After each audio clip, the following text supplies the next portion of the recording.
Okay, so today I'm going to show you how to introduce a snaffle to a young horse or an older horse that's needing some tune-ups by checking them up laterally. So, or bidding them up, it's also referred to. So this basically teaches them that lateral flexion without me being introduced to the equation, okay? So what I'm going to do first is tie up this opposite side. And as I do that, I'd like to explain that this is certainly something you won't want to do if you don't know this horse well, or if it's had some trouble. I would say definitely if you're going to try this for the first time, use a halter or something not that abrasive. So once I have the opposite side tied up, I'm going to take this side and go from the bit to the saddle D to the horn. And the first time I do it, I'm just going to wrap the horn. And then once she's quiet to it, I might put 2 half hitches up there, which will lock it down. When I bend this head around, I'm going to want to bend it around to where it is parallel or just crosses the plane of this shoulder. That way, she's got just enough bend to help her understand it. If it's too much, she'll get bothered and worried. If it's not enough, she's not going to stay right here. So maybe you have a horse that's really, worried. You could go less, just use a smaller pin. That way you don't lose them, okay? So I'm not saying don't go less, just know that you're probably going to have them moving around more than you need them to, okay? So always be careful and safe. Watch these feet. We're presuming this is being done on a younger horse, okay? So she's trying to back out of this, and you can stick with him here. So I'm just going to do that and let her go all the way around. If you haven't flexed them from the side before, you could certainly start doing it before you do this. I certainly do just a little bit. Okay, let's try this again here and see what she does. So I'm going to bend her nose around, cross that plane, and then go up to the horn. Okay, now I'm going to try to stick in here and be careful. Make sure I can't get kicked. I probably should stand a little bit further forward.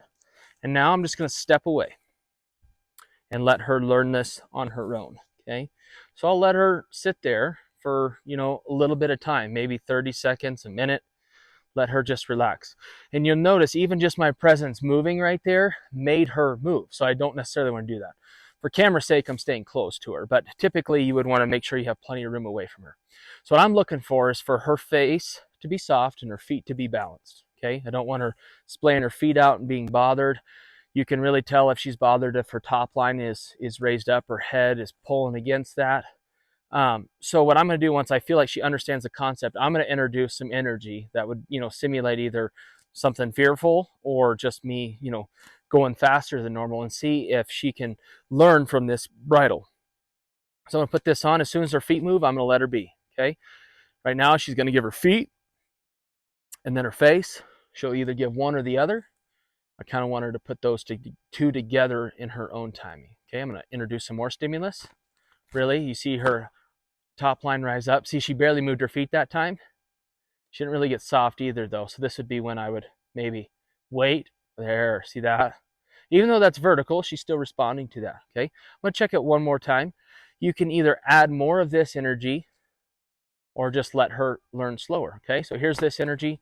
I'm going to really try to bother her. See how she spins around. Those feet move to get some balance. Her face gets a little soft. She's still maybe pulling on a little bit. You'll see her feet come there. She's going to move again, and that's okay. I'm just going to try to stay with her without bothering her. Good. And when I feel like she understands the concept, both face and feet need to be soft and balanced, then I'm going to go and rescue her. So I'm going to try to go up there without adding too much pressure. To be safe, I can kind of stay at the hip, but to really shut her down, I'm going to try to get to her face. Okay, so I'm just going to go up there nice and quiet. If she tries to leave, I'm just going to try to hang in here. If she really gets bothered, I might step back. Okay, so even my pressure right there bothered her. Okay, so I'm going to take that off. And then I'm going to walk her back up here to the front. Okay, so this is something, if you're riding a colt, 3 to 5 days a week, at least one of those, I would recommend doing it.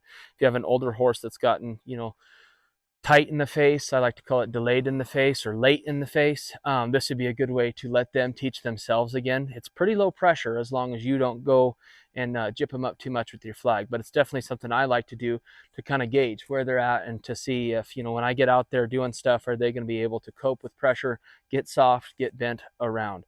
Once you get this laterally done, then we'll move on to doing this vertically, not necessarily for collection, but same premise. Don't pull on the bridle. If you don't pull on the bridle, it won't pull on you, and you can kind of save yourself some time and some heartaches in that first learning process with a bridle if it starts off on this good foundation. So if you like this video and want to see more videos just like this, please like and subscribe to the Startup Cowboy channel.